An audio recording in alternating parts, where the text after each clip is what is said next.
Well, hey everybody, welcome to What's the Scenario with PLRB, where we explore claims and coverage scenarios that are relevant to insurance professionals. I'm Mike Brode, Vice President of Meetings and Educations at PLRB, and today I am joined by my friend, Brennan McLaughlin, Education Counsel here at PLRB.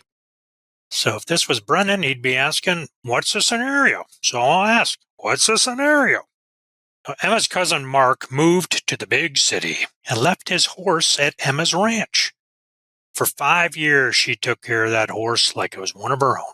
Then one day, Mark took offense at one of Emma's social media posts, and quietly removed the horse without her knowledge, believing he was the rightful owner. Emma was devastated, and she sued Mark. What a shame. Alleging emotional distress, mental pain and suffering, and loss of consortium. Mark's insurer denied his defense on the basis that there was no bodily injury claimed. Fascinating. All right. Before we get into that scenario, let's hop into the deck page. Oh, yeah. All right. So today we have an insured location, a place to explore.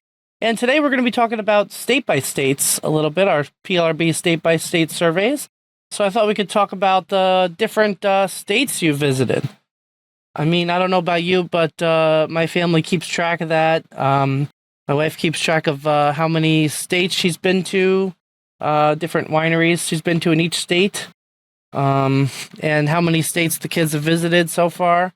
We're both, we're all of us pretty far up there, somewhere in the 30s. Wow. Yeah. I don't, a lot of my travel is business related, but kind of in a similar vein with your wife and the wineries. I do collect shot glasses from different cities and different places I've visited, so I have quite a few. But again, yeah, when you look at pleasure, I haven't been to enough states, Brennan, and that's a cool idea to keep count of them and keep track of it. Our jaunts tended to be down 75 south towards Florida, so we had all the same southern states every time, which is exciting. They're beautiful places, but it's same thing over and over. So yeah, we definitely, Midwest, South, we definitely could use a little more exposure to the East Coast and the West Coast in the Brode family. So I think you've set up a great new objective for us as a family, or at least my wife and I, now that the kids are grown. But yeah, we need to start checking off some states. That's an awesome idea. So kudos to your wife for coming up with that great idea for the kids. Yeah, I think we've got a water bottle, and it's got stickers for each state, and you fill it up. And I mean, this year when we came out to shout out for the PLRB Eastern Regional in Connecticut, we came out a little bit earlier than that, and we went, we visited New York, and then we drove down through Vermont, Massachusetts, and I think we just barely made it into New Hampshire. It's a very small state. How do you know? Yeah. In the corner of New Hampshire, there's a Bigfoot statue that you can visit.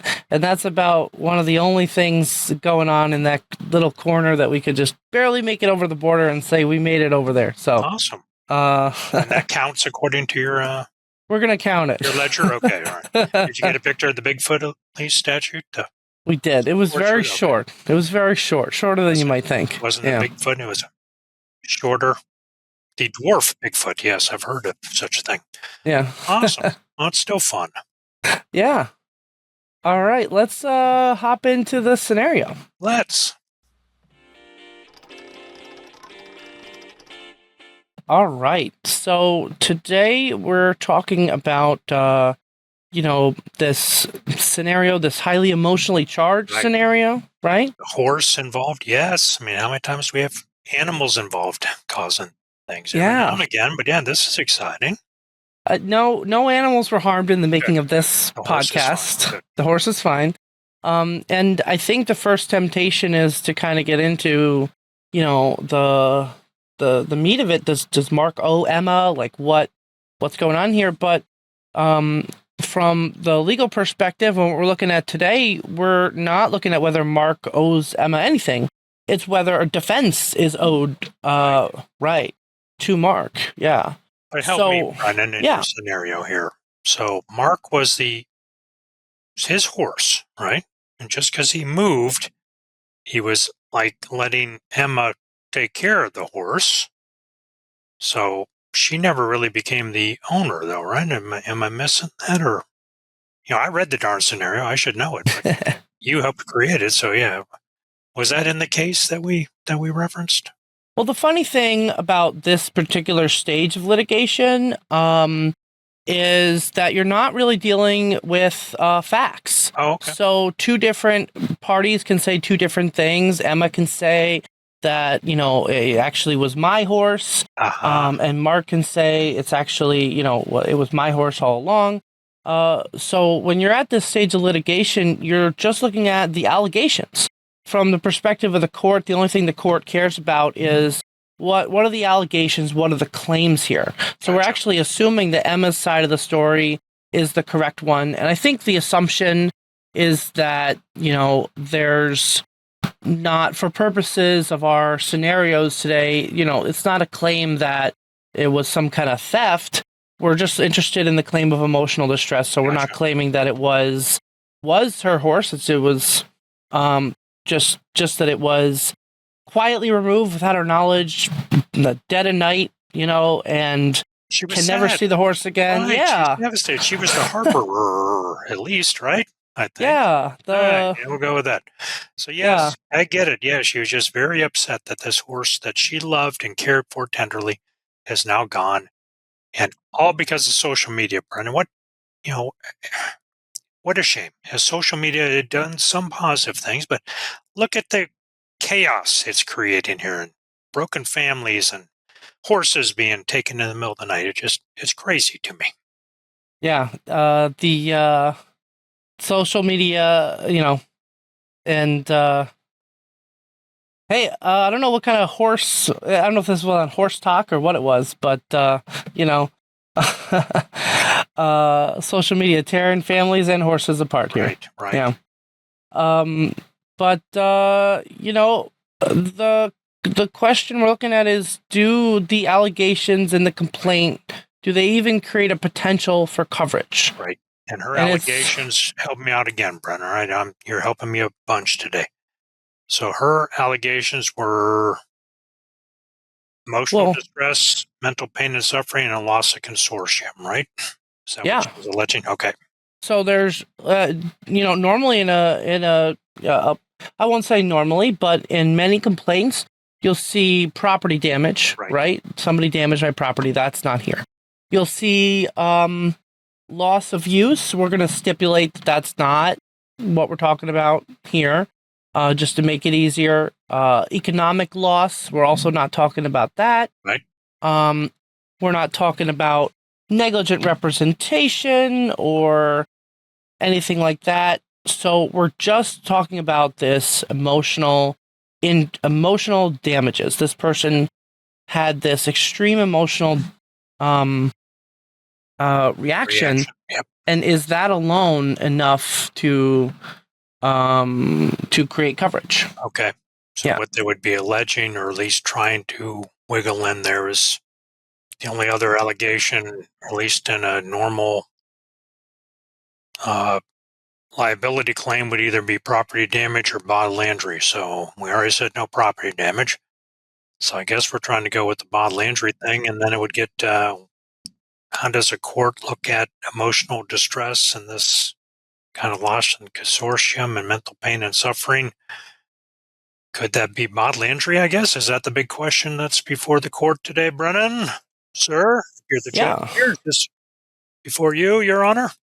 Well, let's pull up how policies think about bodily injury. Yeah, that'd be exciting.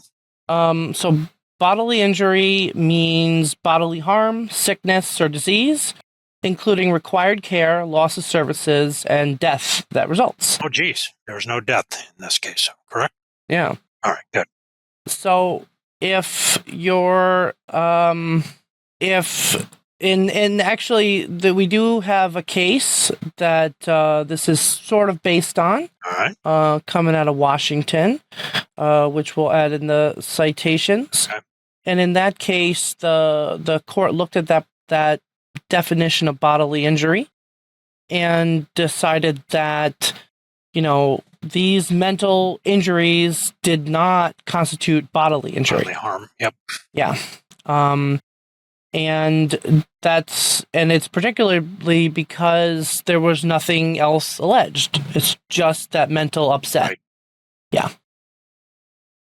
So let's dive into some other examples and see how the kind of majority of courts kind of talk about this. Let's dive in. Woo! That's my dive thing. All right, yes. Perfect. Maybe we should get like a horse metaphor. I don't know. Let's start the. You can't say start the engines. What do they say when they start a horse race? On your mark, get set, go. No, that's humans. They Fire did the bugle thing, and then they fire a gun, don't they? Yeah, which we don't want to do that either. That's scary. Oh. Yeah. So you're gonna throw out some questions that we can talk about, Brian. What's going on here? So picture this. All right, picture. Car crashes into your house. Ooh. You weren't in the room. You sustained no injuries, but you walk into your living room, and there's a car in it. All your stuff's destroyed. Oh yeah. Yeah. Well, it might have been nice before it crashed into your house, and all of your stuff's destroyed. And the narrow question before the court is that let's say you got PTSD from that. Right. Is that a bodily injury? What do you think just based on hearing that? What's your gut instinct? Well, if it leads to a diagnosis, again, PTSD is more of a emotional kind of a thing, not really a bodily injury. I could see how you could go both ways on this one, Brennan, but I would say if there was no other bodily harm, that I would have to say just seeing a vehicle, it destroyed my Hummel collection. I've worked on that Hummel collection for 50 years, and now it's destroyed. So yes, I was emotionally distraught, but is that enough to meet a bodily harm or disease? I'm leaning towards no, but I don't know, Brennan. I could see both sides. Probably not in Ohio. This is a case out of Ohio. This happened to somebody. I didn't see it happen, wasn't in the living room at the time. No physical injuries, but PTSD from experiencing that. But the court held that it was not a bodily injury. Wow. Just the emotional distress was not a physical harm, sickness, or disease. And what state did you mention that was? The great state of OH. Ohio! I appreciate that, yes. There you go. I wonder what city. I'll have to go explore and see if I can find this place. It was... I'll have to look that up for you. Okay, no worries. In our state by state. So we're starting to dig into PLRB has a great state by state on emotional distress as bodily injury. And a state by state is kind of a national survey where every state has, it might say that there's no law on this issue, but most of them will say, hey, it goes with the majority or with the minority, and here are the different key cases that are coming out of there. So our attorneys are keeping an eye on the latest cases that are making a splash and adding them in to these state by states. They're working diligently, also known as the 50-state survey, I believe. Is that correct? There you go. 51st state, which is Greenland or Iceland or something. Puerto Rico. The news is out there. It's all over the place. Who knows? Maybe in Washington, D.C. It's crazy. But all right, for now, I got it. I do wonder, though, Brennan, just to throw out there, you talked about, so I would assume Ohio, maybe, are we the majority rule here that there has to be some kind of bodily injury to get coverage? That's right. We've encountered the majority rule here, and that was the same as in the horse case that we started this with. There needs to be some kind of emotional, physical impact, and we'll see that as these examples develop. I'm jumping ahead. Yeah, my apologies. Yeah. I'm excited you let me host for once, and here I am jumping all over you, you poor kid. Yeah, I'm sorry. No, that's perfect. Right. Let's compare that last one to the situation where your ceiling collapses. Ooh. There's renovations, the apartment above you. You weren't in the room. Your ceiling collapses. And what do you think? Do you think that that's going to be bodily injury? I think that's a lot less traumatic than the darn car going through my wall and taken out on my Hummels that I worked forever. So did the ceiling collapse, damage my, we talked about my my shot glass collection. So maybe it damaged all those. All my years of work in different cities that I visited, all gone because of the ceiling collapse. So yes, it was like I grabbed my chest and I'm in horrific emotional trauma over this. So, I don't know, I'm making up stuff now, but since this apparently might be, you didn't lead me down. Is this the majority or the minority? Again, I got to go, being a proud Ohioan here, I think the first case with PTSD and car and, if that wasn't going to meet that threshold, then this one, this collapsed ceiling, come on, give me a break. Get over it. Fine. Well, you might be picking up on what I'm doing here, giving you. It's really similar, aren't they? Okay. Yes. You walk into the room, they're pretty similar. But this one went the other way because it was in a different state. Yeah. Craziness. So this comes out of New York, and in New York, this case said emotional trauma can be as disabling as physical injury. Oh. And whether a person suffers one form of injury or the other can be a fortuity determined solely by the particular vulnerability of that individual. Wow. That's a lot of yes. A lot of syllables there, but they're getting at this concept of fortuity as something that should be covered. They're getting at the concept of these eggshell plaintiffs. It shouldn't matter, how someone's impacted if you're at fault. And they're concluding that this bodily injury policy language was ambiguous enough that it should be considered to cover purely mental injuries. I suppose you could say it was some kind of I don't want this to sound callous, but a mental disease maybe get into the disease thing there if it wasn't bodily harm, right? But that's exactly what the court said. Aha, so excellent. Yeah, sickness or disease, they would consider it fell under more so than harm, is what the New York court said about that. So let's dive into I think that kind of displays the two major takes here. So most courts have held that emotional injury does not fall into the definition of bodily injury without some kind of physical manifestation. And a lot of these cases you see cite back to a case, Voorhees out of New Jersey. Oh, I know. Voorhees, yes. Yeah, I mean, his ed teacher back in grade school, yes. Okay. I was going to reference the movie. I was going to say there's a lot of physical harm, emotional distress in the slasher film with Jason Voorhees. Oh, see, I don't. Is that Jason's last name? I think so. Wow.